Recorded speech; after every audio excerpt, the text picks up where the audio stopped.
देवाने आपल्या शरीराची रचनाच अशी केली आहे की आपण स्वतःची पाठही थोपटू शकत नाही आणि स्वतःला लाथही मारू शकत नाही. म्हणूनच माणसाच्या जीवनात हितचिंतकाची आणि निंदकाचीही आवश्यकता आहे. आयुष्यात असे लोक जोडा जे वेळ येईल तेव्हा तुमची सावली आणि वेळेला तुमचा आरसा बनतील. कारण आरसा कधी खोटे बोलत नाही आणि सावली कधी साथ सोडत नाही.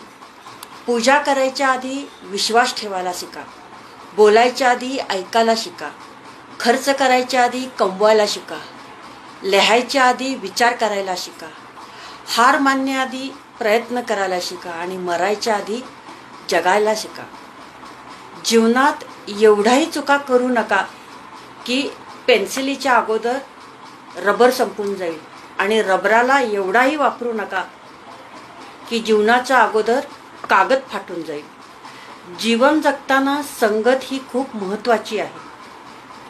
आपलं वय व पैसा यांच्यावर कधीच गर्व करू नका.